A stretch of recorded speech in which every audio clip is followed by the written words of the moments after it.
Thank you for listening to this Belly Up Sports Podcast Network product. Some said we go belly up, so we made it our name, and we're still here.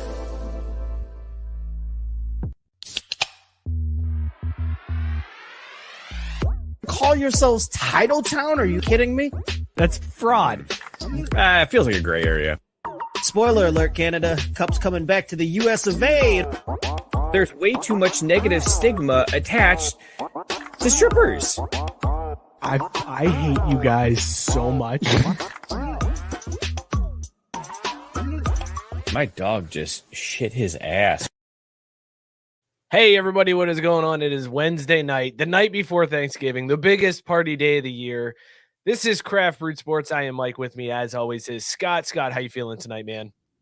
I'm ready to do this, man. Ready to do this, both turkey and burr. That was the weirdest. Like, you stumbled a little bit. You were like, "I'm ready. I'm ready to do this," and then you said burr instead of beer. I'm very thrown off by your intro there. Happy Drunksgiving, my friend. Happy Drunksgiving. Greatest holiday of the year. Hanging out with us from his parents' house is Mookie. Mookie, what are you doing over there, man? Living the dream, dude.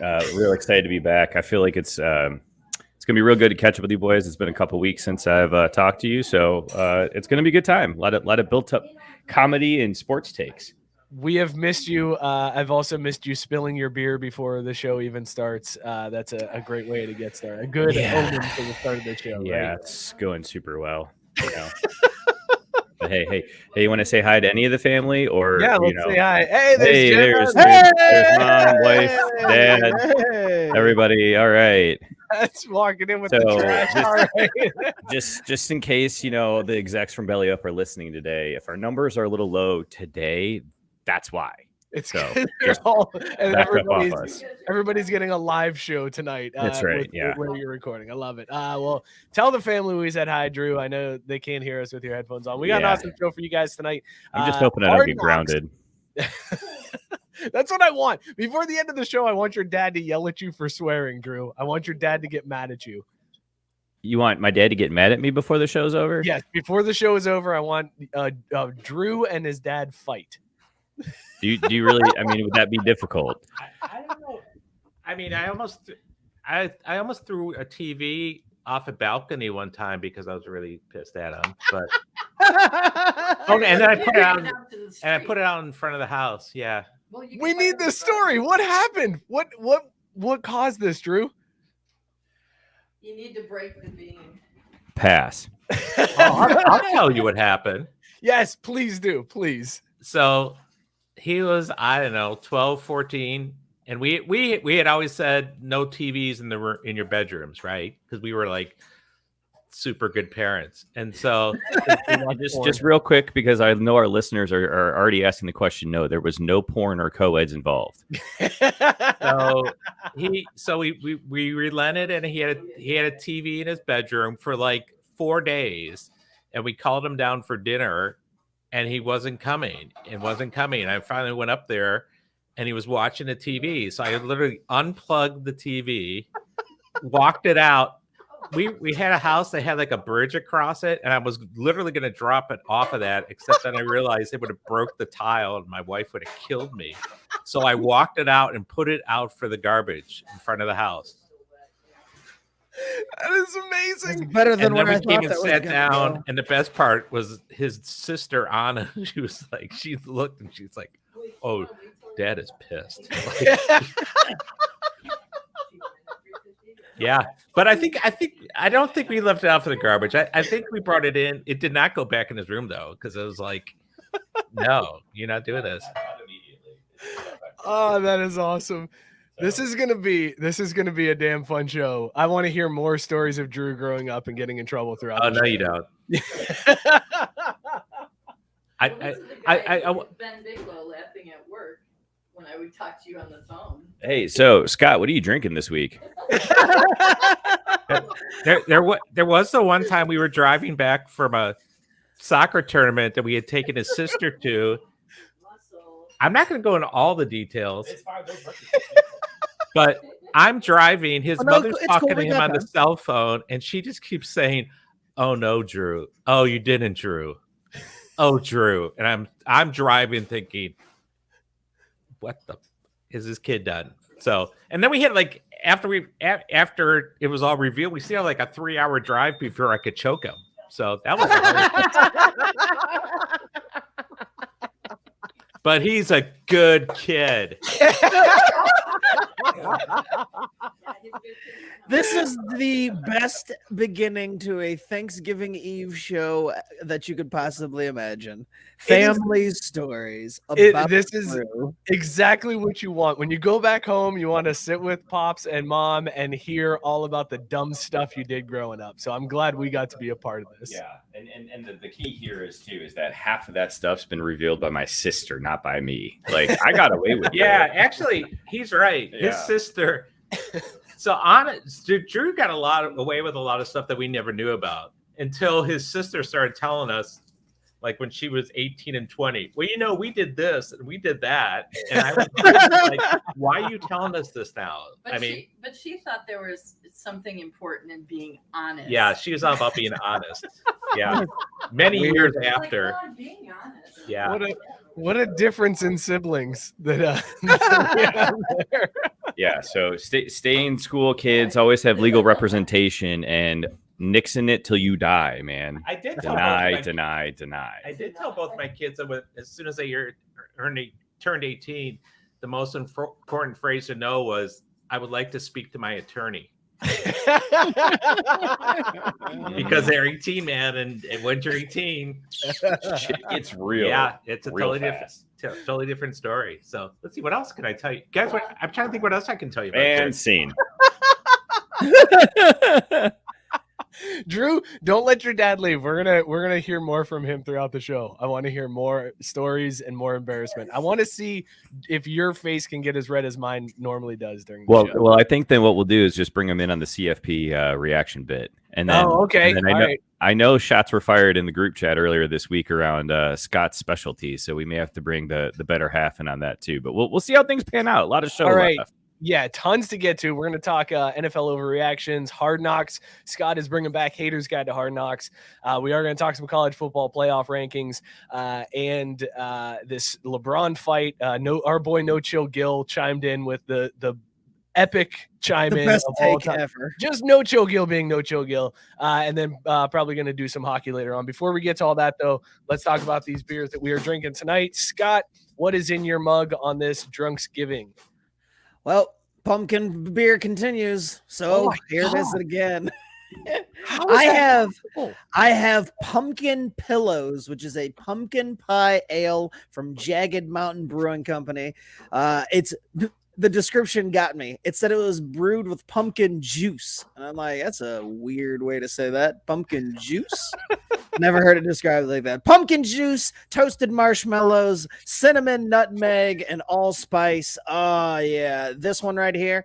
We're going on the Thanksgiving side scale, and I am going to start off this one with, I'm going to go with stuffing, and I love me some stuffing. It's not the best side, but stuffing is solid, man. Well, wait, if you're going to throw out the scale, you got to give us the top and the bottom. What is the best side?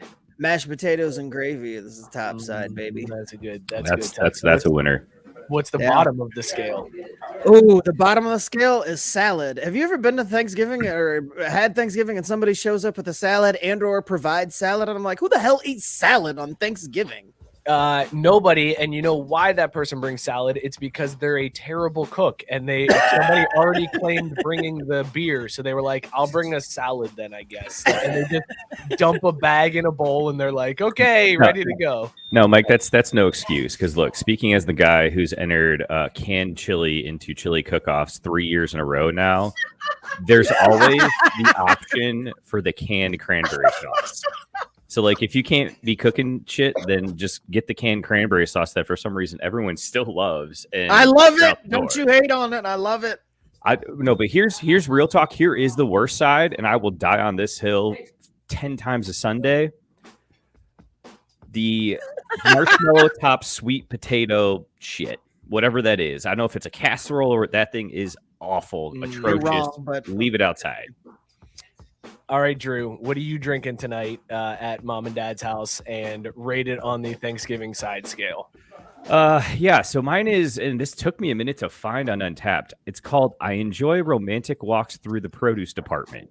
At first, I was terrified because I couldn't find it on Untapped, so I just Googled that phrase and then added beer. But I kept getting all these like vegan T-shirts and shit like that, and I was like, "Did I get a vegan beer? Like, there's no way this is going to be good." It's a sour from something brewery in Brighton, Colorado. 6.6% ABV, 3.8 caps on Untapped. It's pretty solid. I don't know that I would really go mashed potatoes with it right off the gate, but I'll give it, and I know this is breaking the rating system, but it's still on theme. It's when you walk into the kitchen right before dinner within 10 minutes of actually sitting down to eat with the family, and you snipe some of those pieces of turkey straight off the bird. Like, that's one of my favorite things to do. But then there's also sometimes where you burn your mouth that way, or you get smacked with a wooden spoon because you get caught by grandma, and then, you get a good old lashing. So this one so far, this I enjoy romantic walks through the produce department. Blackberry coconut kettle sour with graham cracker. So far as a turkey straight off the bird on Thanksgiving.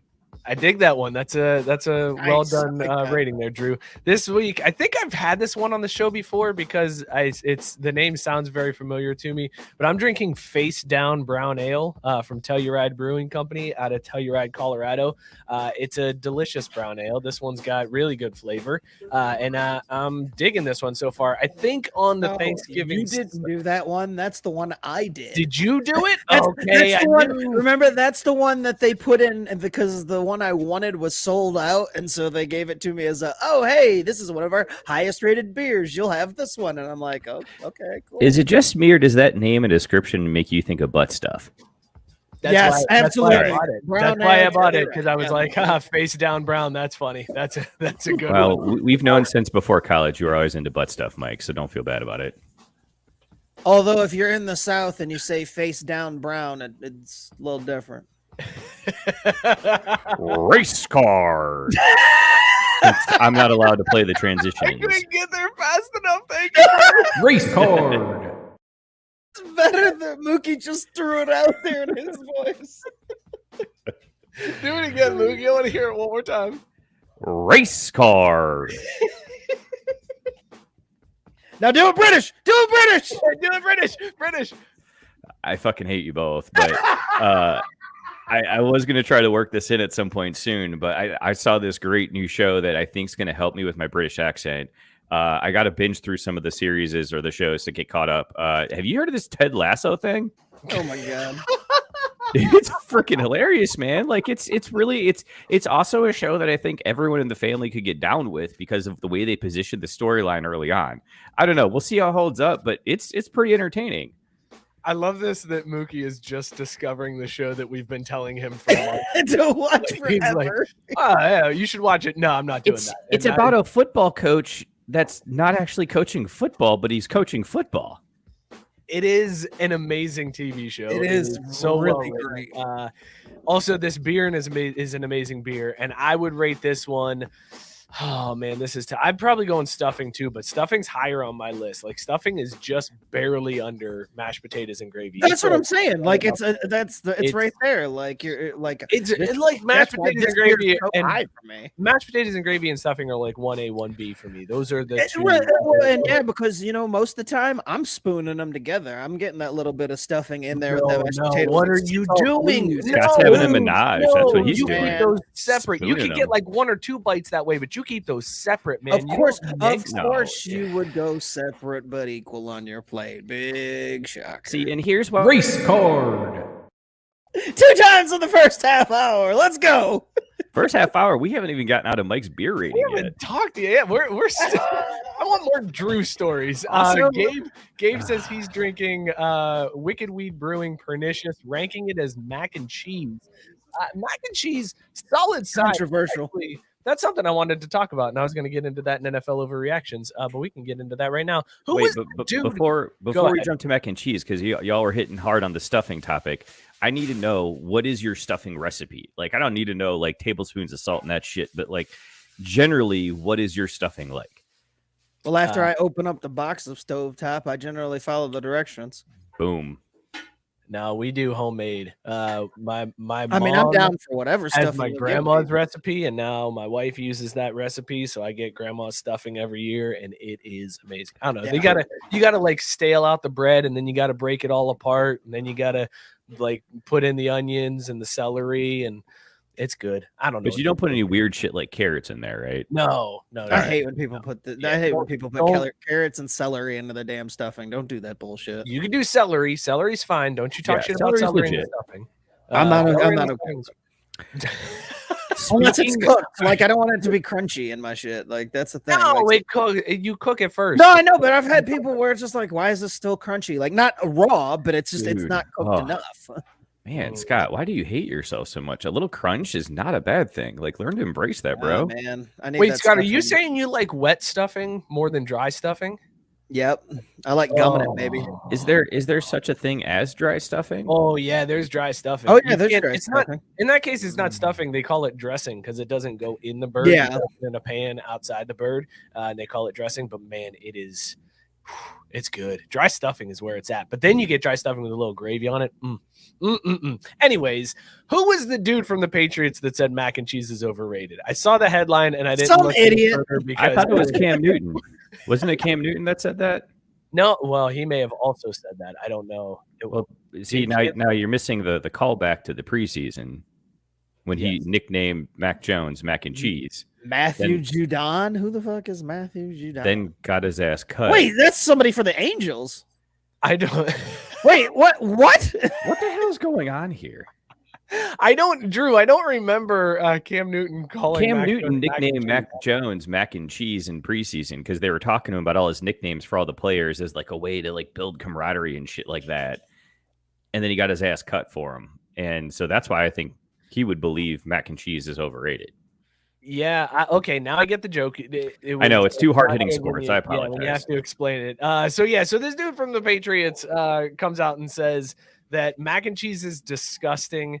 Says it's a terrible side. He said all it really is noodles and cheese. It's like, well, yeah, because that's mac and cheese. But this makes me feel like this dude has not had good mac and cheese. Yeah, Like, this absolutely feels like he's not had a home bake. He's like, definitively, it comes out of a box. It's blue. You add some milk and butter. Like it's just gross. Like, yes, sir, the shit right you're there, though. accurate. If that's your experience, your life experience of mac and cheese is craft, then yes, you are 100% accurate in your take.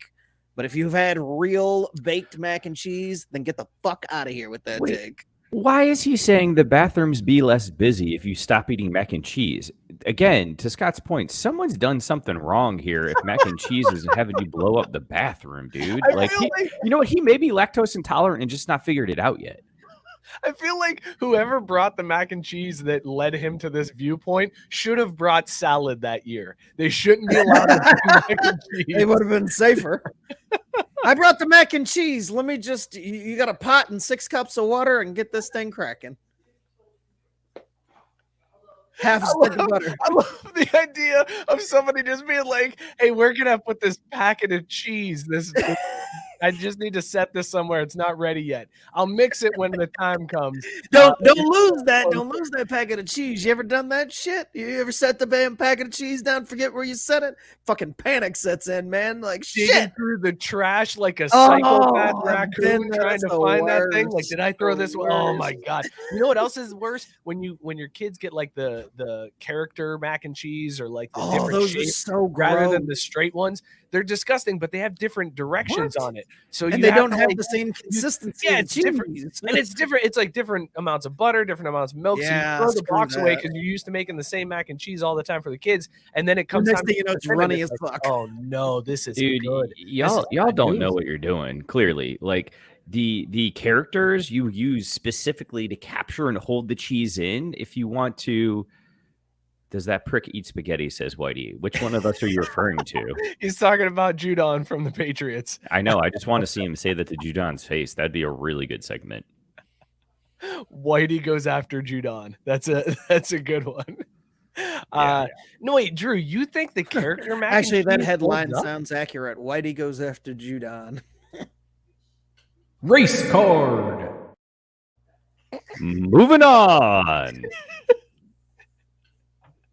Drew, I want to know. Wait, before we move on, I want to know. Whitey goes after Jew. Don. See, comma placement is very important, kids. Very important. Moving on. Scott, you watch Hard Knocks this week? I did. It's back, baby. In season. First time ever that Hard Knocks goes in season, this time with the Indianapolis Colts. The first episode was last week, right after we got off the air. Second episode starting tonight at 10 o'clock. Scott, catch us up on last week's episode, The Hater's Guide to Hard Knocks. As a matter of fact, I'm going to give you a little bit of music for this time around. I feel like we gotta do it like we did with Cowboys and just rapid fire them and maybe you sprinkle in fire it some off. I'll stop you when I feel like we need to jump in. Okay. Drew probably hasn't seen it. Drew's gonna catch up in like a year and a half from now. He's gonna be like, "You guys heard of this show, Hard Knocks? Did you see they're doing it in season now?" They follow her on the football team. It's wild. You get to see the ins and outs of the NFL. I love it. All right, go ahead, Scott, when you're ready. A screen featuring a mountain wearing for a wild ride. Woo boy. Sure would be nice if these clowns could have beat someone in the NFC West who wasn't the 49ers. I miss DeForest Buckner so much. First Jim Irsay sighting. Hide your booze, hide your pills. Niners throwbacks are so fire. Jim Irsay is high right now, isn't he? 6 minutes in and I haven't heard Liv's voice. What the hell are we even doing? Leave's voice, not Leave? Liv. It's not Liv Schreiber. It's reasons. Does Hadley know the difference between Dakota and Mahomes? Good to see White. I thought that might be your first stopping point. That's a good joke right there. Hadley is Carson Wentz's daughter. They, of course, had to do we're going to have the quarterback's kid come on screen, and the daughter gets to play around, and we're going to dance, and it's going to be super fun. Also, I was very nervous when they showed Carson Wentz's wife because she looks like she's about 12 years old. It was very uncomfortable seeing that girl. She's 14 months pregnant. Yeah, and she seems like she's being held captive. I don't know. Like Juno. Did you get the pronoun right there? Yes, I did. I don't. Absolutely. Did you? She looks like a young Jenna Bush, but she's like it's like, how pregnant are you? Like that looks like way more than 9 months, but a very young underage Jenna Bush. Man, why would you ever want to have Carson Wentz's kid too? Like oh God, like doesn't she know she's got his money after the first one? I just feel bad for someone is holding her captive. That's the only explanation. She looked so uncomfortable later on in the episode when she was in the box. We'll get to that. Okay, anyways, go ahead, Scott. Sorry. Go ahead. You mentioned dancing. Good to see white people learn their dancing skills at such a young age. Girl number 2. Carson sounded like Gordon Hayward with his excitement on that one. 49ers legend Bubba Ventrone. I did not know that he coached special teams for the Colts. Good for him. He's a superstar on special teams during the Harbaugh years. I love me some Bubba. Colts in season 2021, and yet here we are watching the draft and the Eagles video from 2016. Cool. Is this a sit down with Frank Reich or Hard Knocks? Move the fuck on already. 8 new babies around, huh? The Colts fuck. Yes, stop right there. That was my big takeaway when they mentioned that there was one player who just had a baby, and then Carson Wentz was expecting any day. There were 7 on their way, and one who had just been born back in February. Absolutely amazing to me that that there was that, and I was like, man, whatever the Colts were doing in the offseason, they must have. I felt like they did that thing where the team was like, no fucking during the season. We got to save up the testosterone. You're not allowed to fuck. So after the season, it was just on like dunk it, like just straight rabbits all off season long. And now you got 8 kids coming. That's a lot. Drew. Oh. Dude. Are you shook by the thought of 8 kids? Yeah. I mean, it's not all the same person, if that makes you feel better. We don't have an Octomom situation going on here.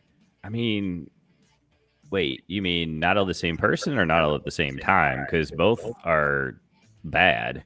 But that's just so many names to remember. Like, seriously though, like, can you imagine? Like, I get Antonio Cromartie's pain now. Like, just thinking about this and like actually sitting down and thinking about this, I understand why he is the way he is. Okay, Joe, stop the music for a second. All right, Okay. Drew, do you think it's one person having 8 kids, like even by 8 different women, like one guy having 8 kids? That's your interpretation. That's of what was just said. That's what you think we were talking about? yes. No. I'm gonna be honest. I stopped listening. Was watching this video of Shaq and Charles Barkley fighting. That was in the Shaq suing his former business partner story. Do you know that Shaq punched Charles right in the face in an NBA game? Yeah. All right, Scott, back into it. What else you got? Bite the umbilical cord off. Who the fuck is this guy? A goddamn baby reveal. I suddenly missed 2016 Eagles video. Show football. Holy shit. 2 baby reveals. They did gender reveals from the Colts stadium. 2 linemen also having girls. My favorite part of that was the lineman FaceTiming Carson Wentz. One was very clearly excited that he was having a girl. He was like, I knew it. Girl, dad. And then Carson Wentz was Gordon Hayward. Like, well, then the other girl, one, man. the other lineman found out he was having a girl. the He other was like, lineman. oh, okay, cool, a girl. And the other one was more pumped than he was. He was like, fuck yeah, our daughters are gonna be friends. Linemen, we fucking make girls. It's the best. All right, go ahead. Sorry, Scott. Darius Leonard harassing the interns about perceptions about his weight. The exciting stuff continues, I guess. Really? Another kid? Just rename this shit Colts in-season daycare. You know what I didn't? You know what I don't watch Hard Knocks for? Parenting tips. Thanks, HBO. Herbs on video, not grinding someone. Weird.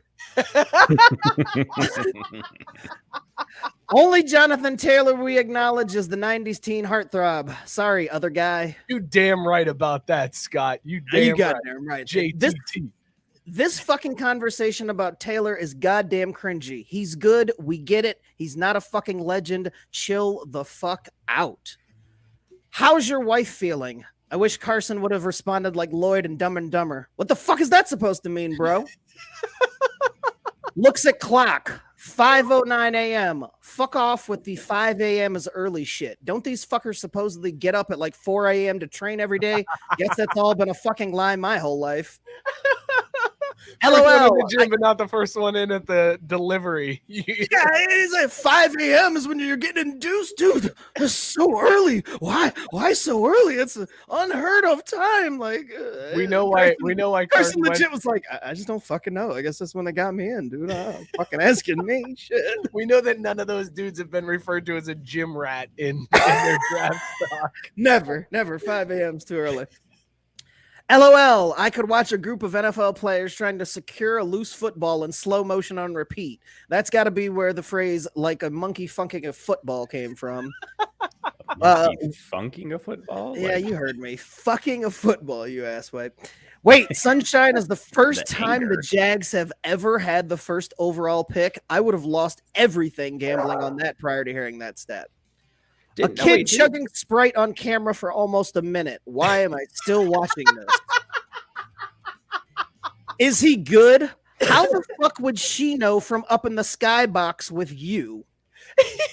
COVID and this kid is licking the glass. I can't. Are we going home to see daddy? No! LOLs.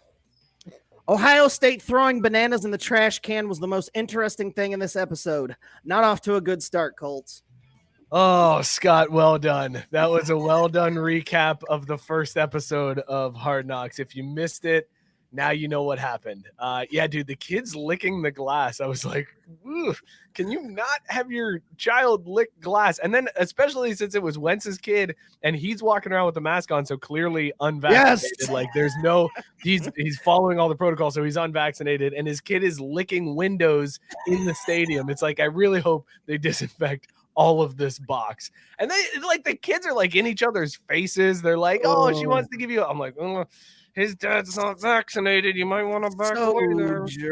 So germy, but just all the kids. It just, it was like, and like I said, the two most cringy moments for me, although cringy because it just like they kept showing Wentz and his kid, and it's like she's little and she doesn't know what the fuck's going on, so all the moments are awkward, but they're trying to force him. And his wife, when she said that, it's like, hey, we're going home to see daddy, and the kid just screams no. And then when Ballard was sitting there with the running backs coach or whatever, and they're having this clearly scripted, like I was like, how many takes did it take them to get them talking about Jonathan Taylor like this? It's just, the running backs coach is like, we haven't seen nobody like this ever, like not in the history of the NFL. He could be that good. I'm like, can we stop with all the fucking hyperbole about Jonathan Taylor? He's going to be out of the league in 4 years. You know that conversation was recorded after the game this past Sunday. Like, it's clearly scripted, foreshadowing to get you ready for this coming episode, where after he had the monster game that won everybody who had him in fantasy, after he won that game, that's what they were going for. They recorded that like Sunday night, and they were like, hey, we got to get something for to pump up this Jonathan Taylor story. So, go ahead and give it a go. Seriously, how many times in a meeting room, empty except for the general manager and the running backs coach, and they're just sitting there sucking off the running back who's nowhere to be found, just the two of them chopping it up about how great he is and how legendary he is. It was real cringy. I was just like, God, they couldn't have made this, they couldn't have like done a voiceover for this or had it over video of him, because just seeing the two of them sitting there in shorts looking at each other waxing on about this guy who's not in the room, it was weird. All right, Scott, I got to be honest. I might have to bail on this season if we do not get video, because the story came out after, and I guess we should do the football drop, right? Because we are talking football. Let's talk football.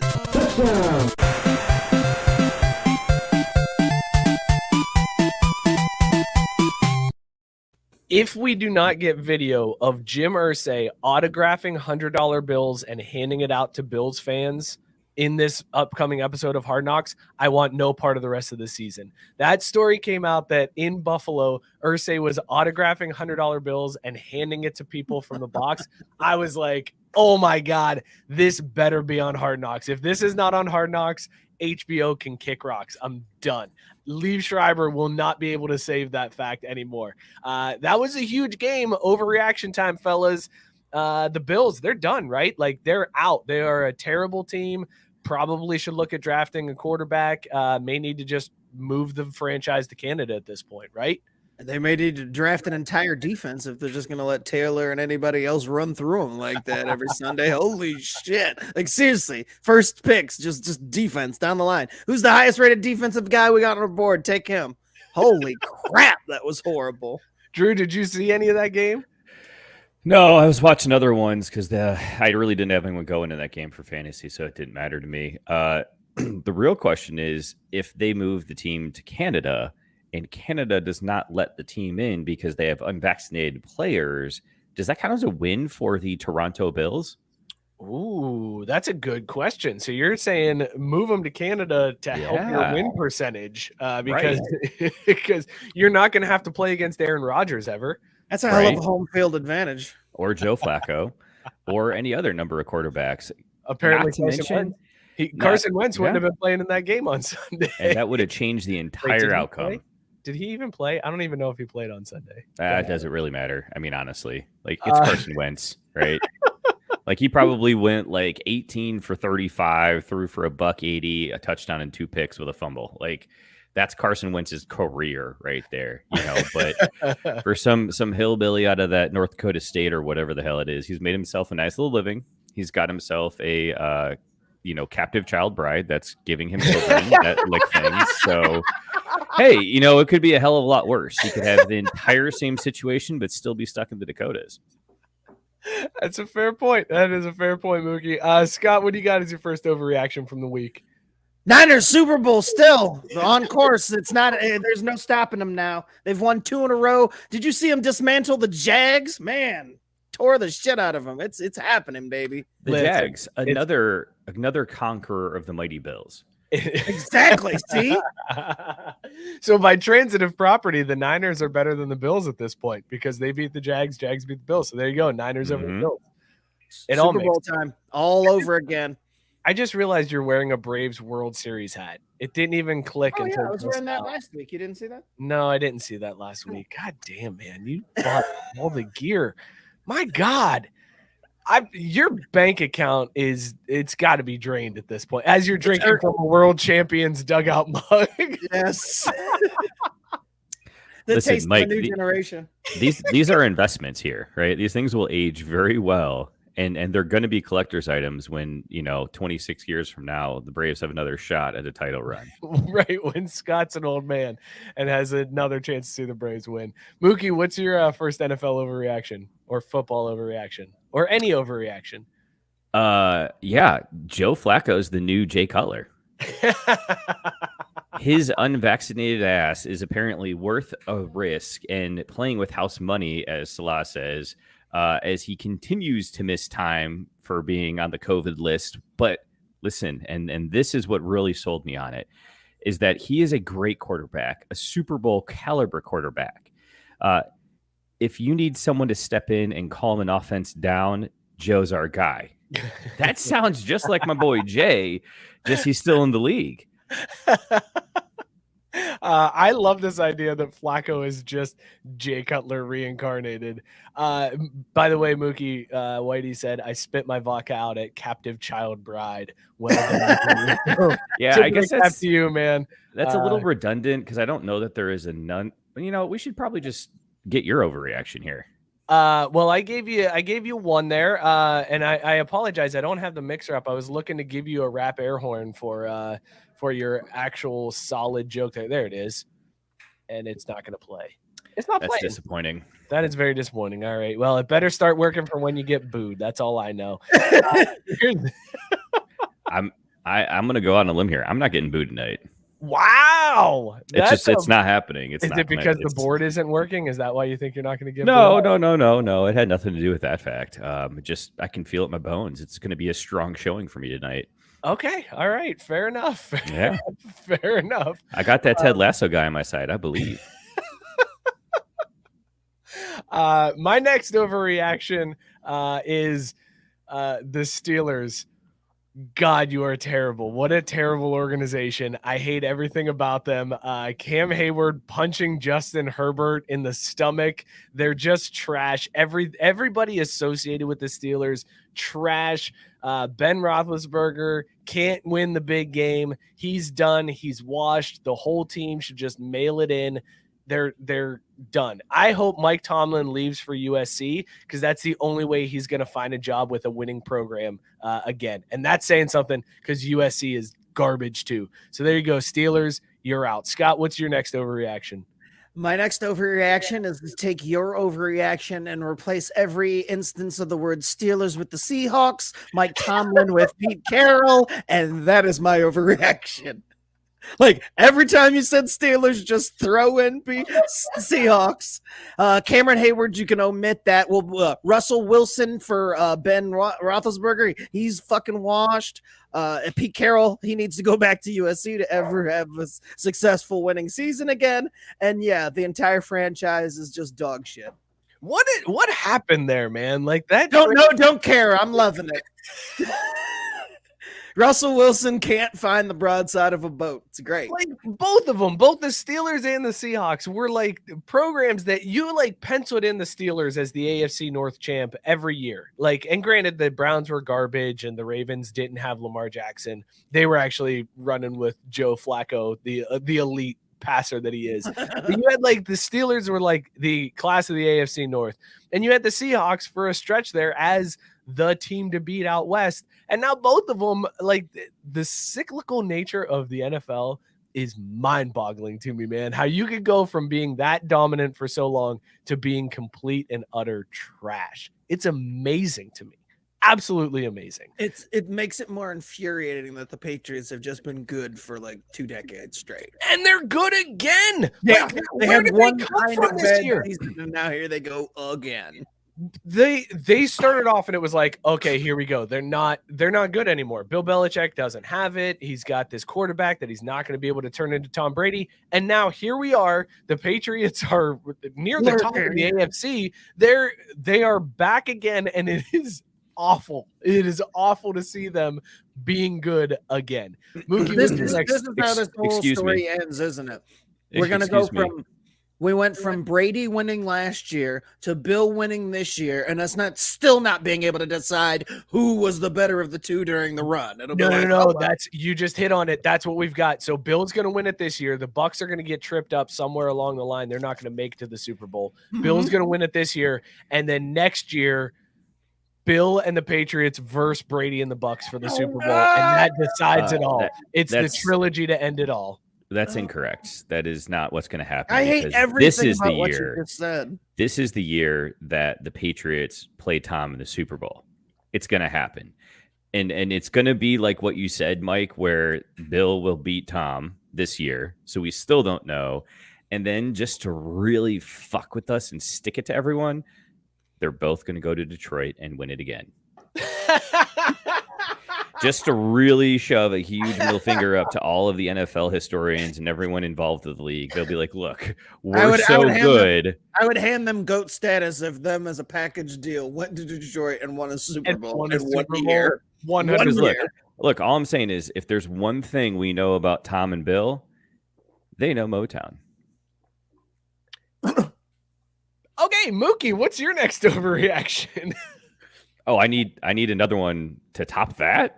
Oh, that was another reaction? I thought that was just you being Mookie and going wild card and doing your No, I had it queued up and then you started, tiptoeing into my territory. So I tried to chime in, but then Scott kept saying stuff about Braves this, and then Sacramento Kings that.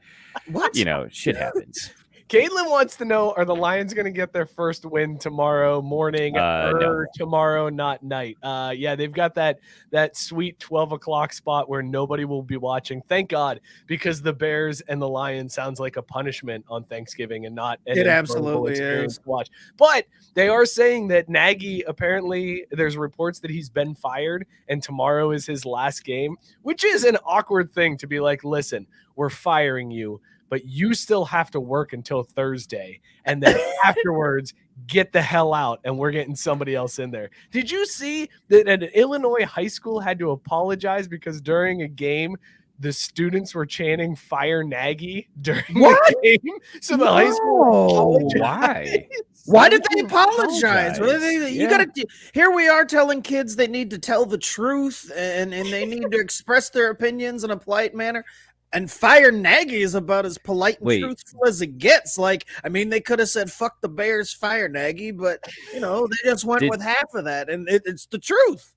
Did his kid go to that school or the school that they were playing that day? I have no idea. I don't know if his kid is okay. involved. Well, then that's why they should apologize. Her coworker's sister works at that school.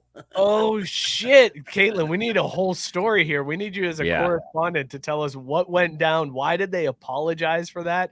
Because if honestly, it would have been badass if the school came out and was like, "Listen, we know that our students used language that, well, actually." Nah, fuck it. They're right. Fire Nagy. That would have been the best press release in the world. Seriously. I don't know why they would discourage something like that. It's better when they're, sitting there saying, when the rich kids are saying that the public school kids are poor and shit like that. We're just much better than that, right? Oh, there you go. Okay, so Caitlin said her friend works at the school they were playing, and the school is always getting in trouble for bullshit, and the school doesn't give a fuck. So it was just a bullshit apology. They don't really care that they offended the Bears or Nagy. But man, I love this idea of just high school kids trolling the Bears. It was all over at the Bulls game, they were chanting "Fire Nagy." Everybody in Chicago hates this man. You think about this for a second. That is fucking Chicago, great, man. One of the biggest cities in the world, and there is not a single person in the city who likes you. They all want you gone. That has got to be the loneliest feeling in the world. And here's what's going to happen, and here's my next overreaction.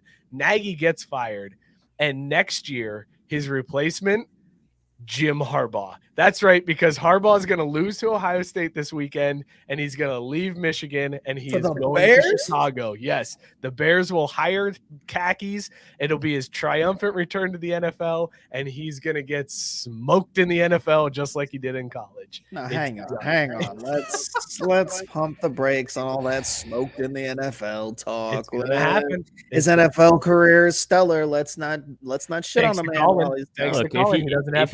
was going to say, if he could have managed his locker room a little bit better, he might have had a shot. But just letting all kinds of stuff go on to distract from the game of football. That's the problem. Too many kneelers. Yep, goddamn right. But in Illinois, you're not going to have that problem because you're not in that blue California, West Coast style situation. So you're going to have meat and potato kind of guys, right? Because I tell you what. I don't know many mobsters that kneel. Justin Fields screams. Justin Fields should maybe kneel more often, if I can say that. Dude needs to stop getting hit so early in his career, but whatever. He did go to Ohio State, so. Caitlin is not on board with this Harbaugh theory. I think this is how it goes down. I think khakis ends up in Chicago. You would be so blessed to have one Jim Harbaugh show up and want to coach that morbid franchise, Caitlin. How dare you? I don't know why she cares so much. Like, honestly, Caitlin, the Super Bowl shuffle was a long. No, I know that, but that's what I'm saying. Like, she's had a long time to. She is. And this is coming from Alliance fans. He knows. Like, yeah. How are you saying anything to anybody, Drew? I don't know. Riddle me this, Batman. How many pieces of Lions gear do I own? I have no idea. 0. Okay. Look, so you're a terrible fan. Got it. Sure, if that's what you want to call it. More like I just kind of grew up nearby where they played football. I almost said soccer. God, I wish they did. They score like they're playing soccer. There's a lot of zeros that get put up there. Zeros, yeah. And they kick the ball a hell of a lot too. Just not good in the rain. A good day for them is if they put up 3, just like in soccer. Yes, sir. And ties are celebrated. Like highlight of the season so far. This is amazing. We figured it out. The Lions have been playing soccer. Yeah, they've been playing soccer the whole fucking time. They just need to get Ted over there, and then they'll be square, running circles around the rest of the league. As soon as it right. switches over to soccer, they're going to be the Patriots of the league. Or apparently, according to Drew, whenever Bill and Tom show up, then it doesn't matter. They'll be fine. When Bill and Tom show up, Super Bowl, and they win it all. That Bill and Tom. I thought you were talking about the radio host. I was like, what the fuck? I don't even know who those guys are. Bob and Tom? Yeah, that too. Whatever. Same difference. Bob, Bill, they both sound like boring white dudes. So I'd listen to Bill and Tom in the morning talking Detroit Lions football, though. Scott, you got any more NFL overreactions? Geez. The Niners and the Seahawks got flexed out for the Chiefs and the fucking Broncos because we need to see more Brittany Mahomes in fucking prime time. Like, what is the NFL doing? Like, that's my reaction. Like, stop putting that family in positions to be in front of more faces. We need less Mahomes family, not more, not national coverage. Good Lord, what are you doing, NFL? Yeah, I do feel like this is a misstep to put, and not even Patty, because Patty's struggling this year, but it is what it is. But yeah, don't let his family have any more spotlight. Don't let Brittany near a camera. They're quickly turning into the NFL versions of the Kardashians. Like, this is the in-season. It's not in-season Hard Knocks. This is in-season Kardashians for the fucking Chiefs. Like, Jesus, man. These two. All right, let's talk college football playoffs real quick. We're done with overreactions? No, go ahead. I thought you were done. Go ahead. No, I think I've got the walk-off here, and it's pretty recent, so everyone may not quite be up to date on this, but Mike, get ready for that drop.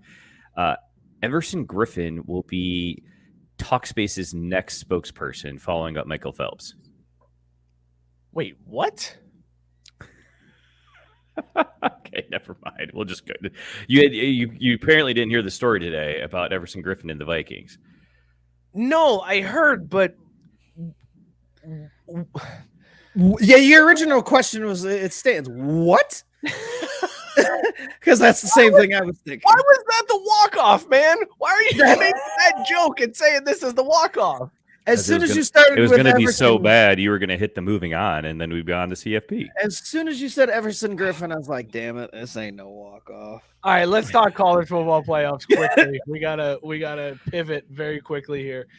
College football playoff rankings have come out, and we have, for the first time ever, a group of 5 team in the top 4.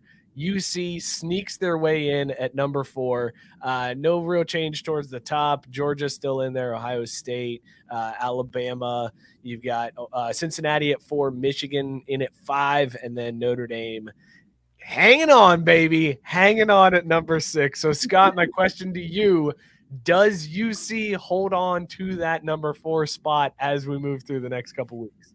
No, and see, the committee played this all wrong. What they should have done is crush their spirits even more. They should have had UC at 1 this entire time. But as the end of the season got closer, and the committee have them holding at 1, but then inexplicably slip to number 2 the second to last week before the final rankings, and then in the final rankings, and this is all assuming that they still hold out and are undefeated, just knock them out of the top 4. Like they actually did it in reverse, where they're like, we're gonna throw them this bone because they keep winning, whatever. They kind of forced our hand. So here, just shut up the fan base and shut up the national media about how we're screwing everybody over when we're really gonna in the end. We're just gonna put them in the top 4 for now to get the heat off of us, and then when the final rankings come out, regardless of what the hell they do, we're gonna make sure they're not in it. Mookie, I want to ask you, how furious was the college football playoff committee watching that Oregon game on Saturday as Oregon loses and they're like, motherfucker, now we got to put him in now? How mad was that committee watching that game? See, I think you're looking at that all wrong, though. If anything, they were excited because now they're like, look, we just don't even have to pretend to care about the Pac-12. Like it ruled out that entire conference. They're like, all right, great. Wait, you're saying the committee cares more about a group of 5 team than they do about the Pac-12? You've got the Pac-12 behind group of 5. It's got nothing. It's a 5 team. That's just a pretty bold take. No, they don't care. It wasn't about UC. It was about, okay, when we're looking at all the teams that are stacking up here that we're going to have to essentially eliminate so that we can get the usual suspects: Georgia, Ohio State, Clemson, Alabama in the final. To get to that, they needed these other teams to get out of the way so they didn't have to actually make coherent arguments as to why they would leave them out.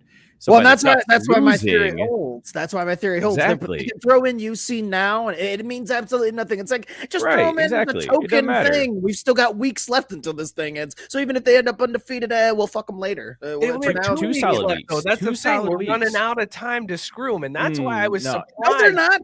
You're not. All the way to the end and still Mike, not. It's 2 they weeks. Put them in now because now you're going to get the vitriol if you drop them. If they go undefeated and they get jumped, you're going to get even more shit than if you just kept them out from the start. That's my point.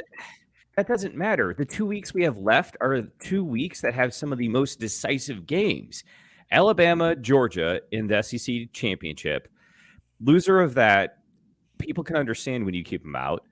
Same thing with Ohio State, Michigan. When Michigan loses again, there won't be anyone screaming for them to be able to make their way back in and weasel back in. So again, these 2 solid weeks are going to give quality teams the chance to show how much better they are than a group of 5 squad that is probably only going to beat ECU by 14 points, maybe, if they're lucky. Like it's going to be easy for them to make those arguments when Georgia blows the doors off Bama, Ohio State runs up the score again on Michigan, and Harbaugh cries, and Coach Day is like, wait, was this a big game? Like, I thought this was just that game at the end of the regular season we win to, build momentum for the Big Ten championship. it makes all the sense in the world. Like they're gearing up to do this. But here's the thing. Here's the thing. It's not about the teams that were already ahead of them. Nobody's going to complain. Nobody's sitting there clamoring that UC should be ahead of Georgia or should be ahead of Ohio State. Those are givens. Georgia, Ohio State 1 and 2, fine. Nobody's upset about that. Bama at 3, they're already starting to worry because Bama's got a loss. So if Bama loses, okay, now you've got something to discuss there.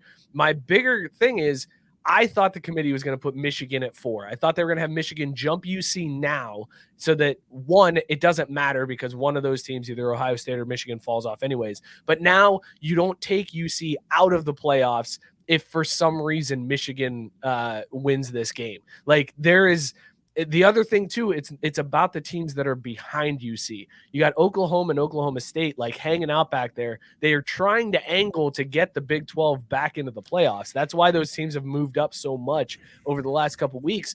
Oklahoma State now jumping UC is going to cause so much shit. It would have been easier if they just left UC at 5, put Michigan in at 4. You got Oklahoma and Oklahoma State playing this weekend. One of those teams could have jumped UC into the top 4, and you still keep UC at 5. Like, it's just a weird choice to put them in, knowing, and I'm with you guys. I feel like the end game is UC doesn't get in, right? I think they will not get in, depending on, unless chaos really happens. I don't think UC makes it in, but now you're going to get even more people pissed off and more fired up. Who cares? Who the fuck cares? I was going to say, if the committee is clearly when they don't. Like, exactly. If there's one thing the committee has been consistent about, it's that they don't give a shit what anyone else says or what logic would dictate. Really like, don't. They're just going to do what they do. And what they're going to do is go into a conference room at a semi-decent Marriott the Sunday after all the championship games are played. They're going to sit there behind the conference room tables, and they're going to wait as the representatives for the different teams and conferences roll in their wheelbarrows of money. And when UC rolls in there with like some graters, Skyline, and that nasty ass, what do you call it? That barbecue joint with the really runny beef sauce. Yeah.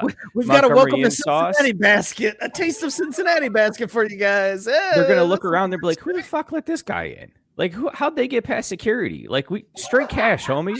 You know what I mean? UC will show up with their AAC crypto coin. Tape Drew's ever had on the show. Get that rap air horn ready. I'm trying. It's not working. I'm so mad. If anyone deserves to get booed this show, it's you, Mike. Where are you at with that? There's your walk off. That was a great take. Also, great use of straight cash, homie. That was seriously. That's what I'm saying. That was what put the bow on top of that take. Was what are you doing here? Straight cash, homie. Right? Like, get the fuck out of here.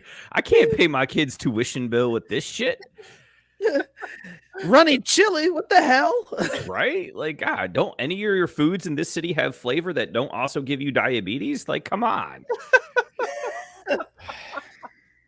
All right, well, there you have it. UC doesn't have the cash to. I don't think that's how that works. But are you new here? UC ain't got the cash, right? Wait, no, whatever. Okay.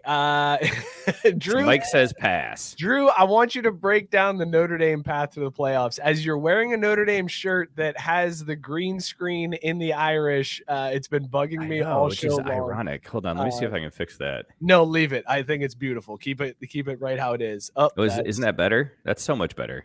Yeah, that's sure. All right, go ahead. I'm just excited I got a green shirt on today and I can wear it. That's the thing. Give me the Notre Dame path to the playoffs as you see it. Oh, this is so easy, right? We're going to put up like 80 billion points on Stanford. They'll call the game at halftime because they'll be applying Little League, Pop Warner, Mercy rules. So that's going to be an easy win. Georgia smacks Georgia Tech, but not by as much as Notre Dame does or did. Then they also go on to beat Alabama, who will then at that point have 2 losses and look like dog shit because Saban will be on the sideline just ripping helmets off of everyone, including the equipment staff. So again, now that's just Georgia, Notre Dame in the playoffs. Ohio State's going to do what they do every year, boat race Michigan again, win a Big Ten championship, and people will be like, yeah, this is normal. Okay, whatever. So there's your third. And then the 4th slot, who cares? Honestly, who honestly cares? Who else are you going to put in that slot? Are you going to put a Wake Forest ACC champion in there? Are you going to put an OK State Big 12 champion in there? that's of course assuming that they can somehow beat Oklahoma, who has I think 5 or 6 losses at this point. It's just not going to happen. There's no other conference or team with an actually decent argument why they belong in that 4th slot, which doesn't really matter to Notre Dame because they're already sitting number 3. So to me, it's already a given. Like, I'm booking my tickets to that city that they're holding the thing in, and it'll be a great time. Holding the thing in. City, they're holding the thing. That's the type of in-depth coverage you get right here at Craft Brewed Sports. Hey, I'm gonna that's be why I there gotta, where they're holding the thing at, y'all. that's why I got a travel agent, you know. You Hey, just man, call up, hey, I'm trying to go to the city with that thing. And she's like, say no more, fam. I got you. I'll get you on the next flight to the thing. Her only question is, we using reward points for the hotel, or are we just going to go straight cash? One round trip ticket to the thing. But we want to get there quickly. I want to see Drew call AAA. Can we do that as a video of Drew just calling AAA and being like, hey, listen, I'm trying to get a trip to the thing. And then just see how long it takes for the lady to figure out where Drew is trying to get to. Or more like how long it takes for her to give up asking for my membership number.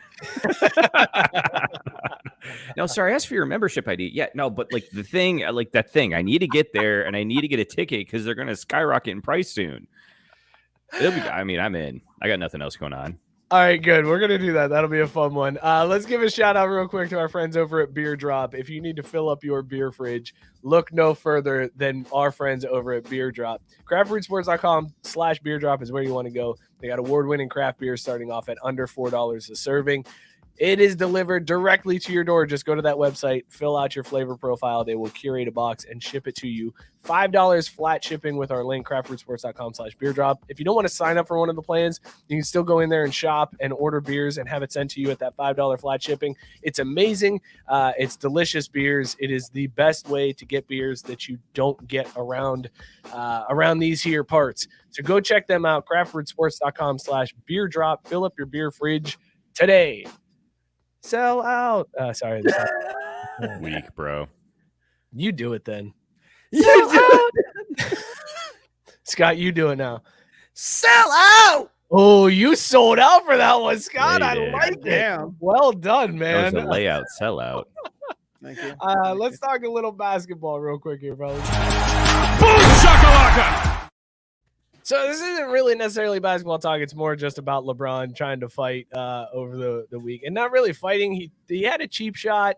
Also, not really LeBron. When I first saw this, I thought, God damn, Detroit stay fighting in fucking the Palace, like, and whether they're in the Palace or wherever they move, like Detroit's just always trying to whoop Little somebody's Caesars ass. now, man. It's Little Caesars Arena.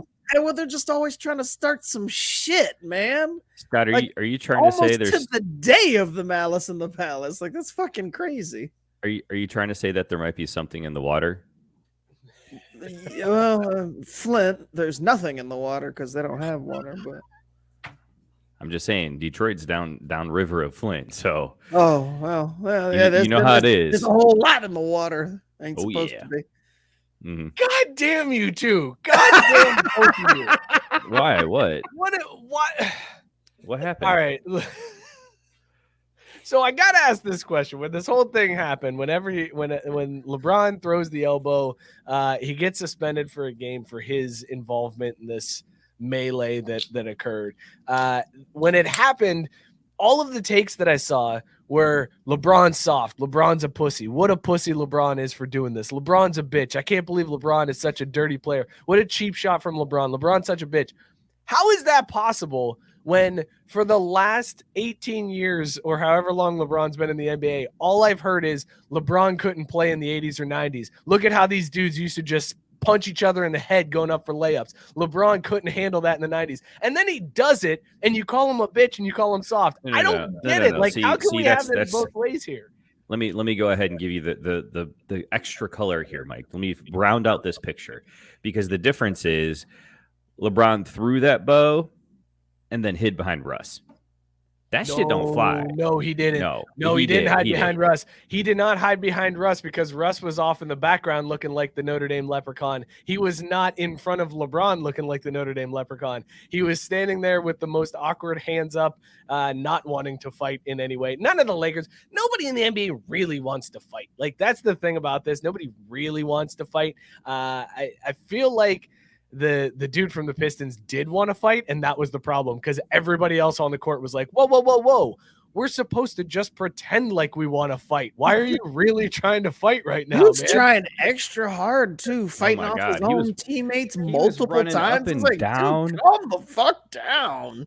Did you see when he ran into the tunnel? Like, he finally was like, "Oh, fuck, I got him!" I'm taking off into the tunnel and like sprinted, and all the like, blood's just dripping down into his eye and all over his face. Like, he looked ridiculous. But am I wrong? Am I wrong in saying, like, yes, I get it, Drew. LeBron threw the bow and then didn't do anything afterwards. But everybody's saying LeBron's a bitch and LeBron's a pussy. But that's what happened in the 80s and 90s. And now people are like, oh, yeah, that's what a bitch. But that's except that they bowed up in the 80s and 90s. They threw it and then they stood behind it and just bunkered in and said, let's go. We gonna throw hands? Let's throw hands. LeBron, he ran away. I don't think he ran away. He stood face to face with the dude. Well, no, you're right. LeBron doesn't run unless he's on offense, so he didn't run away. But like, you get the point. That's actually a solid take, Scott. From a LeBron hater standpoint, this is why I wish Christian. You always go there, and then I always have to remind you I don't hate LeBron. I got nothing against LeBron. God, just run with it. Just go as a LeBron hater. What are you doing, man? Oh, I don't want to perpetuate a myth though, because people are already he rides Jordan's dick. Yeah, well, I do, but I don't hate LeBron's. Like, I just don't want to ride it. That's all. I just want to give it like a handy, like a look away handy. I'm not gonna. I just want to. There you go. Admire it from across the room. Like, I would ride it, but I'm good with this one. See, you're also giving LeBron credit for actually throwing a significant strike. Like, it was more like he moved his arm and happened to make contact. Like, that was no, bad boys of old elbow either. Like, that was okay. weak. Then if that's here's the other thing. Yeah, see, I'm rewatching it right now.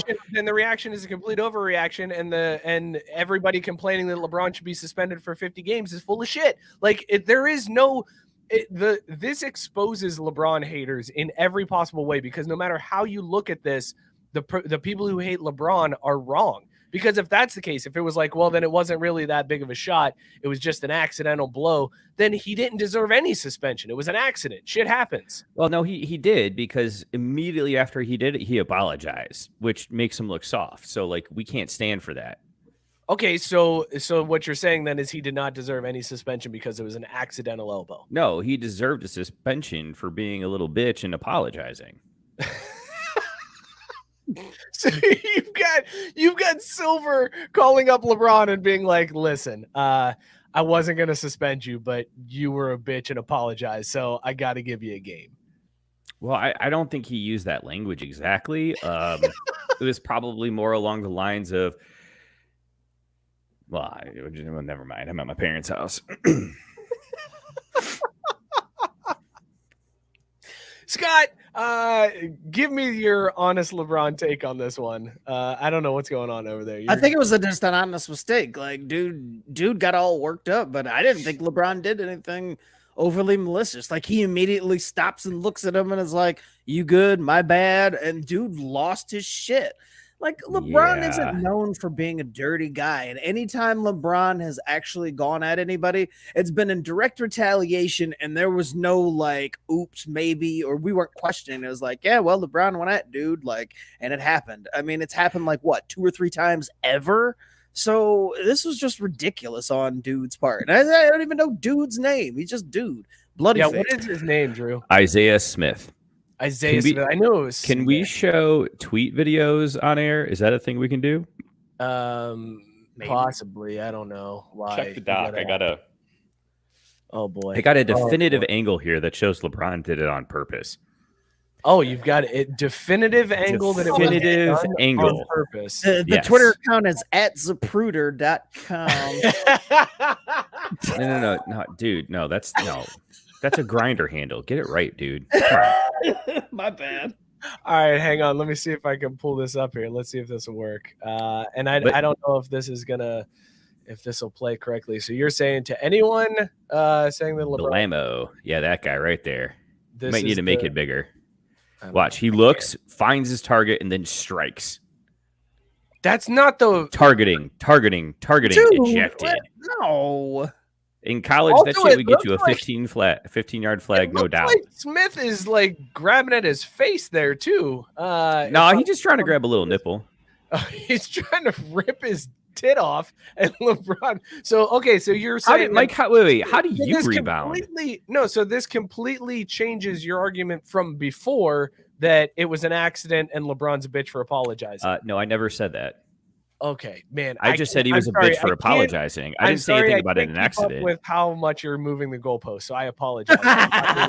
Can you imagine being a family member of mine and trying to argue with me? It's Please state infuriating. exactly what your stance is on this LeBron situation. LeBron's a bitch.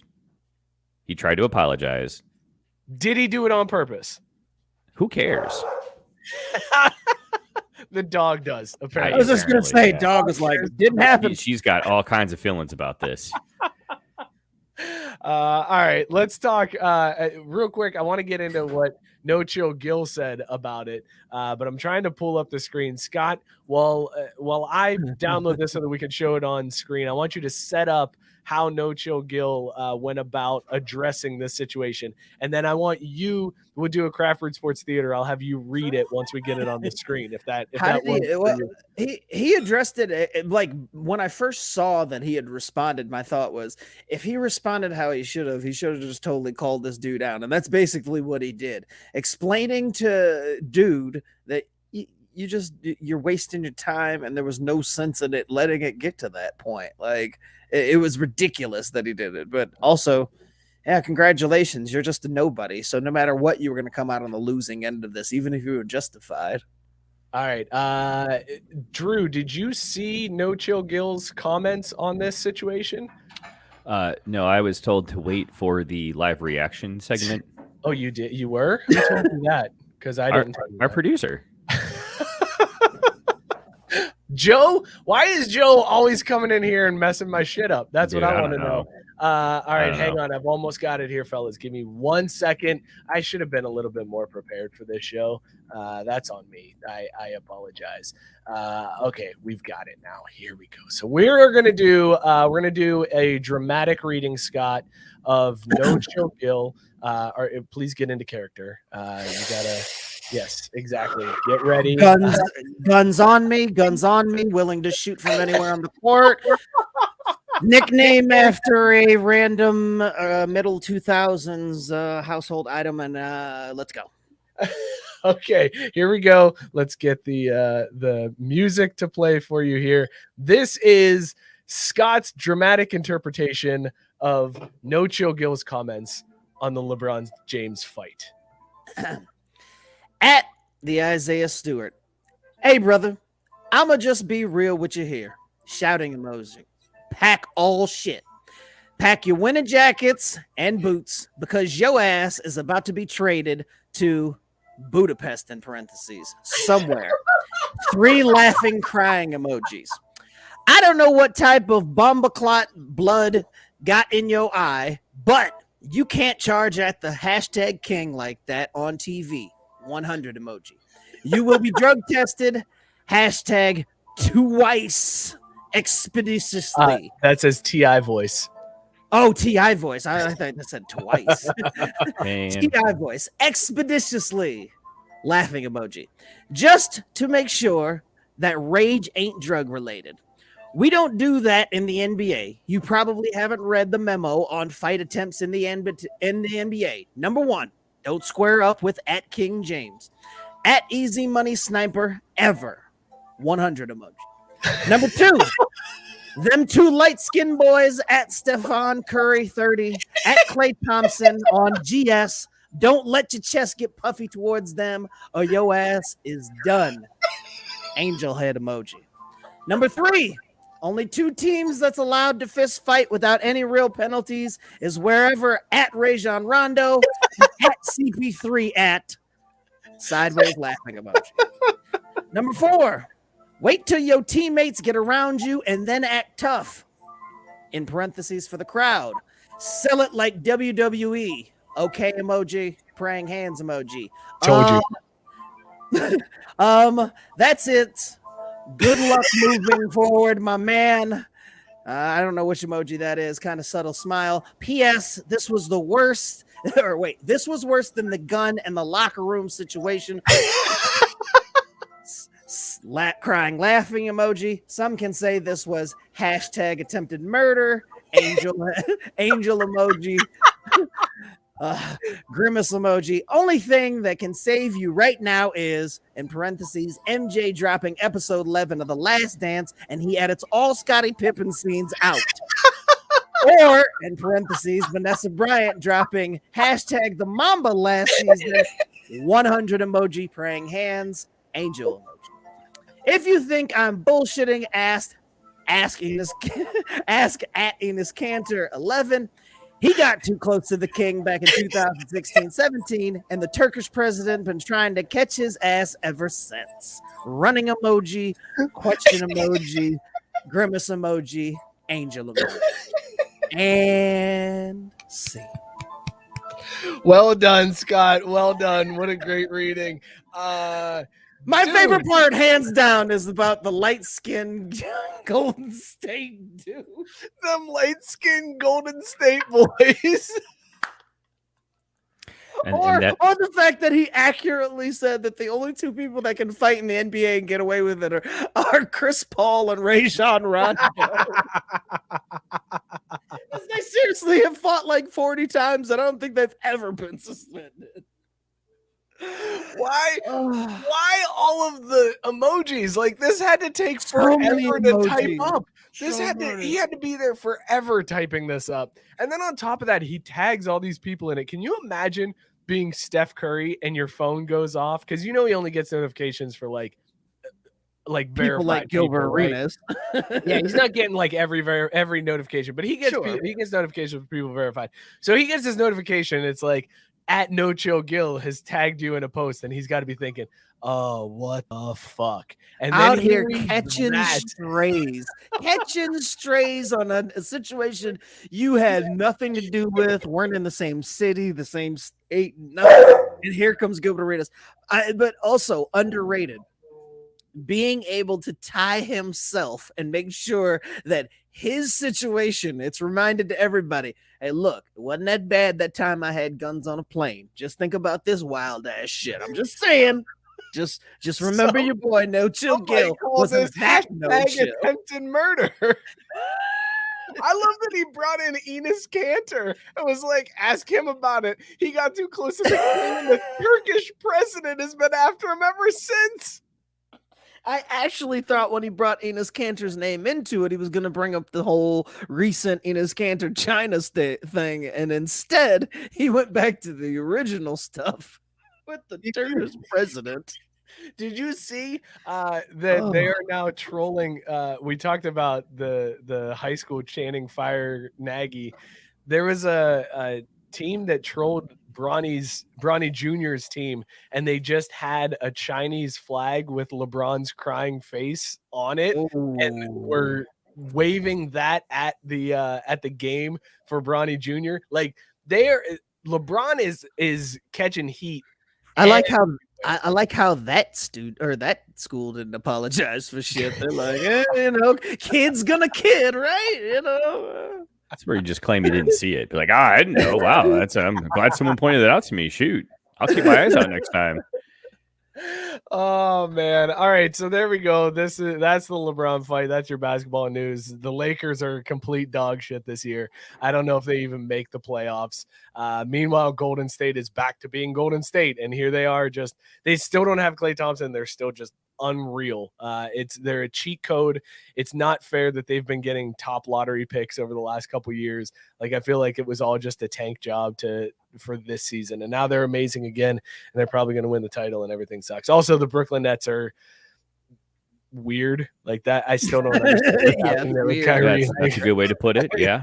I try to. Kyrie's not playing home games, and I don't like people at home aren't. Has he even got on the doing court at that. all yet? I don't even know if he's gotten on the court at all. That's a great question. Is he still getting paid? I think they said he was going to miss any home games that he wasn't able to play in because that was like a his choice thing. But away games that he missed. Hashtag his choice. I like it, Mike. All right, let's do a quick shout out here before we move on. Let's give a quick shout out to our friends over at Dugout Mugs. Listen, everybody, if you want to drink from a bat just like we do here on the show, go head on over to dugoutmugs.com/craft. 15% off your entire order. They got metal bat mugs. They got the wooden original bat mugs, bottle openers made out of bat handles and baseballs. It's an awesome gift for the baseball fan in your life. There's great Black Friday deals going on this week. They've already started them. Go check them out, dugoutmugs.com/craft. Use that link. If you don't get any of the other deals, you can still get 15% off with that. Hit them up, dugoutmugs.com/craft. Save today. Sell out. Drew, your turn. Go. The cues anyway. I don't know. It's just not playing on the computer. I have no idea what's happening. Drew. Did you click it? Yes, I clicked it. Here, I'll click it again. You ready? Let's click it. Nothing. You should click it harder. Click it harder. I tried. Now I'm not responding. Son of a bitch. Okay. Nope, nothing, Drew. Nothing. And the stream goes down. You do the sellout drop, Drew. Sell out. Ooh, that's a good one. Baseball Scott, for can it. you one up that one? Can I what? Jesus. All right. Mortal Kombat style there, Scott. I dig it. Wow. That's aggressive. I had to outdo Mookie. I mean, I wasn't going to be outdone by the white boy. That was nerve-wracking is what that was. I'm scared for your family after that one.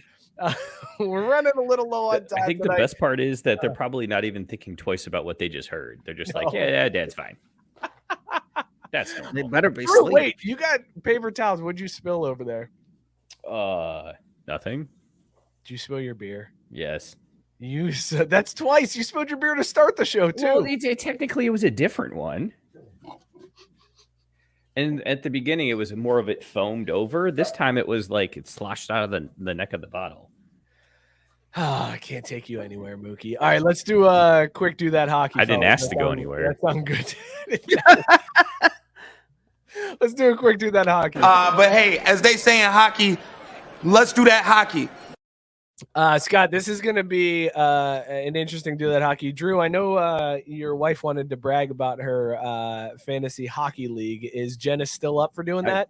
I don't know. She's standing right here doing a little dance, and you called her out. So what are you thinking?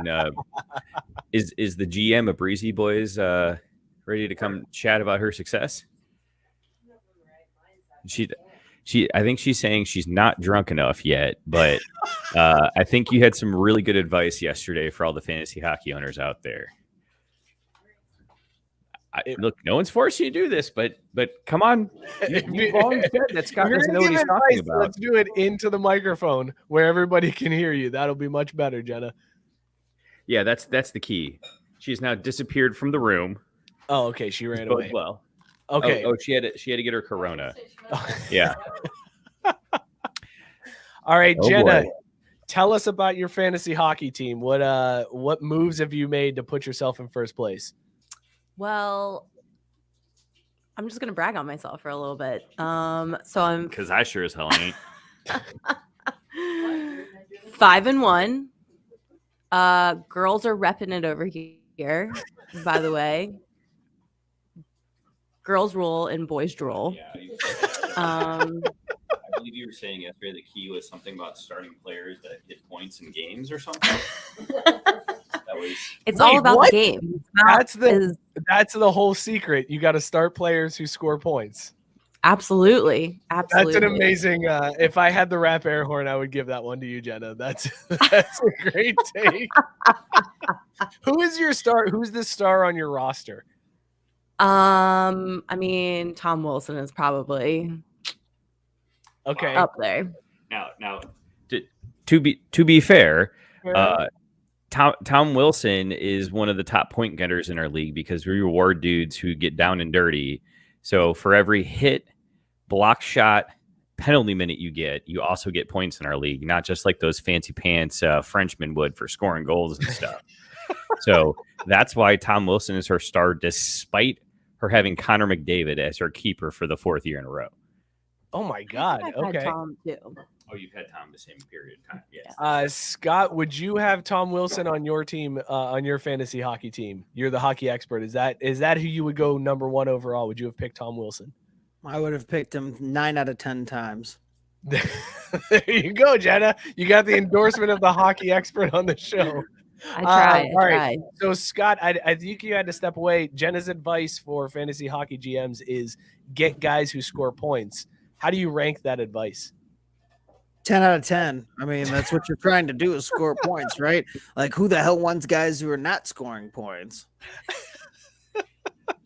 Like, that's the most solid advice that's ever been given on this show. Score points, baby. It really is. Jenna, I want you to be a part of this too, because as part of our Do That Hockey, I want to do a little fire or dumpster fire, fellas. It's been a while since we've done this. And today, Team USA announced they revealed their uniforms for the Olympics. And we also have Team Canada's uniforms for the Olympics. So let's do a fire or dumpster fire. Here is Team USA's sweaters for the Olympics. Jenna, you reacted immediately. Jenna, fire or dumpster fire on these sweaters? I mean, I'm going to say fire. I kind of like them. I think they're kind of old school. They are a little old school. We've got the white kit is the main jersey with a blue stripe, USA and white lettering on the front, but there are 2 alternates that are both blue with white USA. One has a red stripe. One is just solid blue. Drew, fire or dumpster fire? Oh, this is absolutely fire. Like Nana said, these things got that nice retro look. And I tell you, if this looks good on Keenan Thompson, it'll definitely look good on our boys. So fire all the way. It does feel very Mighty Ducks too with these uniforms. Scott disappeared again. I don't know what's happening over there in the Kaiser household. I was going to say, when I first saw the white uniform, I was like, these are trash. And then I saw the blue alternates and I'm like, oh, wait a second. Those look good. I wish the blues were the main uniforms, not the white. I'm not a fan of the white, but man, those blues look super solid. Scott, fire or dumpster fire? I'm going with dumpster fire. These things are not good. Why are the sleeves? The sleeves don't look like they're baggy enough. They look entirely too damn tight. What is Nike doing with these? Like, they look more like soccer jerseys than anything else. You know what? Go ahead, Jenna. So the only thing that I have an issue with is if you are big chested, like some of us, Drew, it may just, accentuate the girls. But I mean, I guess it's really what you're really trying to show off. Like, there, can we do a little? Can we do a sip, chug, drain, pour on these 3? Like, yes, hands down. I am sipping the dark blue with the red stripe. I am chugging the lighter blue with the dark blue stripe, and I am drain pouring the white, hands down, easily. What do you got one? well, I'm gonna drain pour the dark blue without the red stripe. I don't like those at all. What? That I'm looks going so to good. sip. I'm gonna with sip you. the red stripe, and then I'm gonna chug the whites. Like, I mean, they're just homes. But yeah, I don't like that dark blue one without the stripe at all. I'm with Scott. Speaking of red stripe, wonder what a boy Rusty's up to these days. Dynamite drop in, Drew. Hey, what can I say? I would definitely sip the white though, because then everyone would be able to very clearly see the blood that I've given for my country when I skated out there trying to stab someone with my ice skate. Simple. It's actually a good take. I like that one. Well, let's also look at our friends from the north, because they unveiled their hockey sweaters, and they show the full uniform in this unveiling. These are Canada's uniforms. They have white with a red leaf. They got some red stripes on the side. They've got a red uniform with a black maple leaf and black stripes on the side and at the bottom, and then a black uniform with a black leaf outlined in red with red stripes on the side. Drew, you reacted violently to these immediately. These are fucking terrible. You know fire, what this dumpster looks fire. Like? Dumpster fire, recycling fire, because this looks like when Dwight Schrute like took Recyclops way too damn far.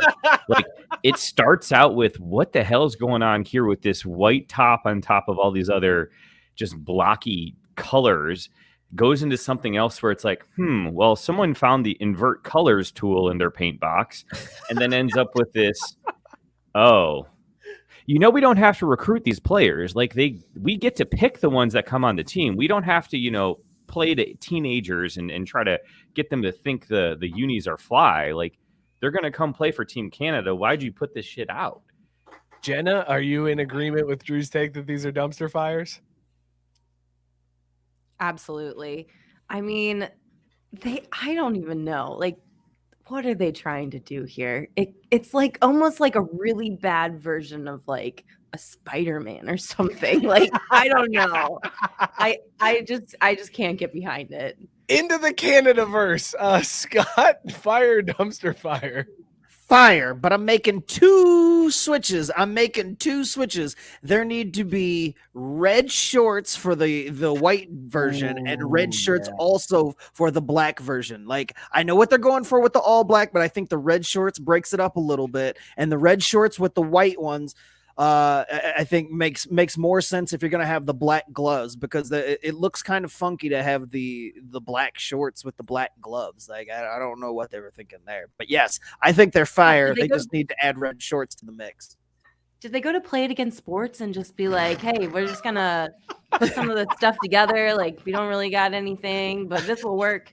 I think they're better than the USA ones for sure. I was going to say, I would totally rock these over the Team USA ones. These are so fire. These are so fire. I loved every one of them. Like, each one I was like, the first time I saw these, I saw them in order, like one at a time, and I was like, "Ooh, that white one looks clean." And then I saw the red one, I was like, "Ooh, that one looks real good." And then I saw the all black, I was like, "Oh shit, Canada just brought the heat, baby!" I mean, there's nothing friendly about this lineup right here. This is not your Canadians that are all huggy. It's so that's what I like about them. Like, this is fuck you, Canada. Yeah, this is Canada being like, we're gonna fuck you up, eh? And then you have to just sit there and take it. Oh, it's so good. We're gonna win gold and then pour maple syrup on your dead corpse.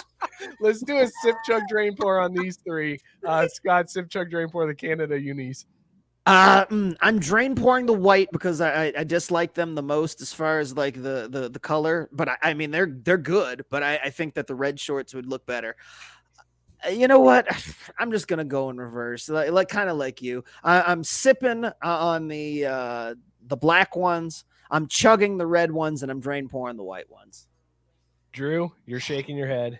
You can't drain pour all of them. Drain pour them all. We're fucking American. Get these Canucks back up north where they belong. Look, the ice caps wouldn't be melting if Canada was doing their goddamn job. That's all I gotta say. Jenna, respect the game. Sip, chug, drain, pour the Canada uniforms. I'm sorry, I can't. I'm going to chug to forget them, and I'm going to pour out for all. That a girl. All right, well then, you know what? Since you guys won't respect the game, neither will I. Sip in all of these. These are all fire. These are amazing. I'm grounding Drew for his language.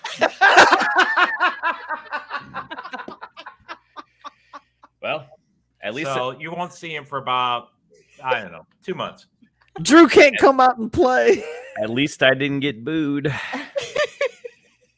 You did say you wouldn't get booed. You're lucky the soundboard didn't work, but I don't know if you even earned one, man. I think you stayed clean tonight. Yeah, it was a clean sheet. Real clean, real tight, you know. Clean sheet more than me tonight. No booze, and actually some rap air horns. 3 if I can count correctly. You should do the show from your parents' house more often. Pass. Jenna, anything you want to add in from Do That Hockey? Anything we should be looking forward to this season? Call Zach an asshat. No. You know, I'm just excited. Actually, there's one thing is I'm real pissed because I can't watch any goddamn hockey because it's never on. Isn't it on ESPN now? Isn't it more available than it's ever been? No. In theory, it is, but it's never on there. It's so frustrating. Yeah, it's terrible. Every time I log into Hulu, it's like live now. Here's games that you don't care about. And I'm like, oh, okay. Yeah, Cool. Mike, you know that's a lie because Hulu doesn't actually have live sports. Yes, I know your feelings about Hulu and Yeah. their live sports that are slightly delayed by a fraction of a second.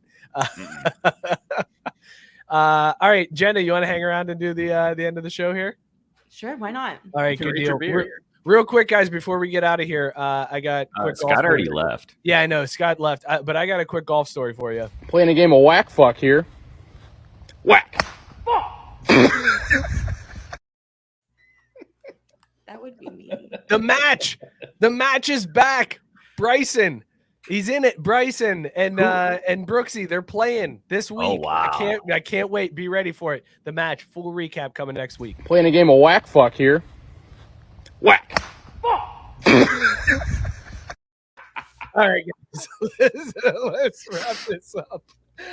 Talk about these beers we were drinking. Scott, what was in your mug tonight? I was drinking Pumpkin Pillows. It was a pumpkin pie ale from Rugged Mountain Brewing Company. All the good stuff that you would expect in pumpkin pie.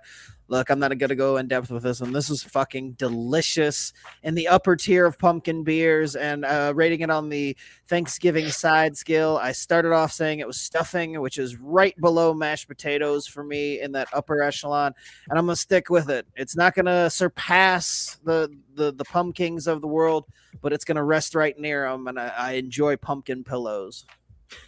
God, how many more pumpkin beers do you have?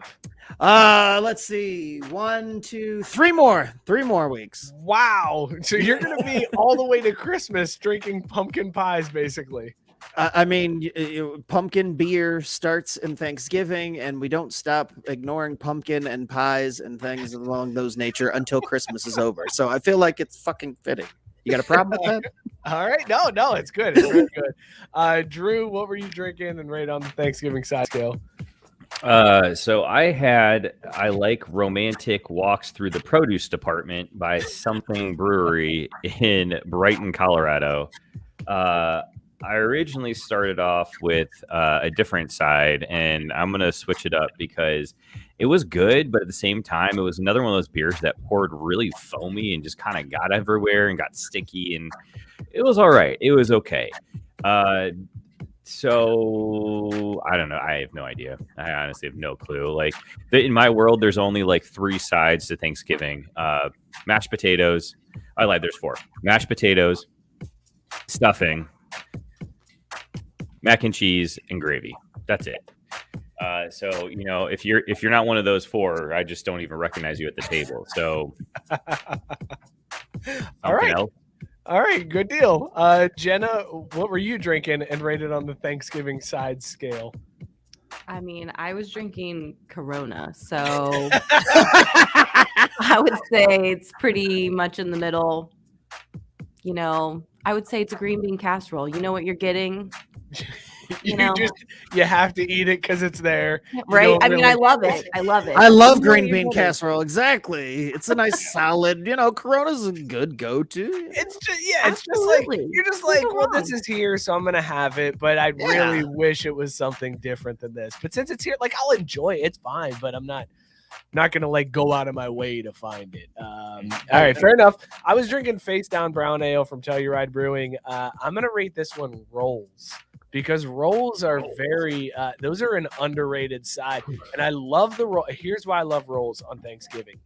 Because at the end of the meal, when you still have all that leftover gravy on your plate, and you get the roll and just use it to soak up all the gravy. Oh, perfect way to end it. I laugh when people eat their roll. I'm like, what are you doing? You're wasting your roll early. You got to save that for the last thing you eat so you soak up all the gravy. Are you a one roll household? Well, we just we're still figuring out the numbers because here's the problem. When you got kids, sometimes that's all kids eat is rolls. So you got like the 5-year-old eating 4 4 rolls, and it's like, bro, you gotta pay. You can't. And then he roll. has That's like how they 4 do it. rolls. Yeah, that's how that works. You know, if you can't get him off them carbs early, you know, you end up with one of them honey boo boo kids. Honey boo boo That shit ain't good for nobody. You know. God. Drew, you seriously need to do the show from your parents' house every week. This is amazing. This is the most fire you've ever run. Maybe We you didn't just even do our Jenna Kong sitting bong. next to you instead of sitting like on the other side of the room judging you. Like she needs to be right there just staring at you because you have brought the heat all night long. I've been super impressed with you. Well, hey, you know, when you take 4, 5, 6 weeks off, this is what you get. All right, good. Then we'll see you at Christmas, Drew. Perfect. So, Telluride Face Down Brown is a roll. This Holiday episodes only for Drew from now on. We're going to see Drew at Christmas, and then he'll pop back in around Valentine's Day, and then he'll be here for sloppy, drunken St. Patrick's Day, and then we won't see him again. Till Memorial Day. God, this has been a damn fun one, guys. We couldn't drink together in person, but this was a good time to drink via the speakeasy. Cheers, boys. Speakeasy. Thankful for you guys, man. Yeah, thankful for the outlet. Oh, well, That's right. Scott just stole my thunder because I was going to thank you guys and thank the audience, but oh well, you know, white man has to do everything first any other time. Not this time, son of a bitch. Race card. Yes. Bookend it with race cards, baby. I'm thankful for the race card. At least. But what about the other 51 cards in the deck, Scott? Fuck them. I play this one from underneath all of them. He cares about one card and one card only, and that's slip it right out of my wrist. Excuse me, I believe I brought the trump card with me. No, not the trump card. That's different than the race card. Not very much, but it's kind of different. A little bit darker in shade. So is the race card a spade or a club? Wow. Okay, guys, this has been a super fun show. You know it's a spade, bro. He's asking questions. We'll see you guys. Be sure to check us out on Twitter and Instagram at Crafty Sports. Subscribe to us on YouTube. Click that bell so you know when we go live and we post new content. Shout out Belly Up Sports. Go hit them up, bellyupsports.com. Tons of great content. Be sure to subscribe and review wherever you get your podcasts, and subscribe and review to all of the podcasts on the Belly Up Sports Network. Corner Booth, Tailgate on the Quad, No Credentials Required, Two Drunk Brothers, tons of great podcasts. Go hit them all up. Subscribe. Give them your ear holes. Thank you guys for real for tuning in, for listening to us blabber on each week. It is awesome to see everybody chime in. So thank you all. We will see you next week. Cheers, everybody. Fire Matt Nagy.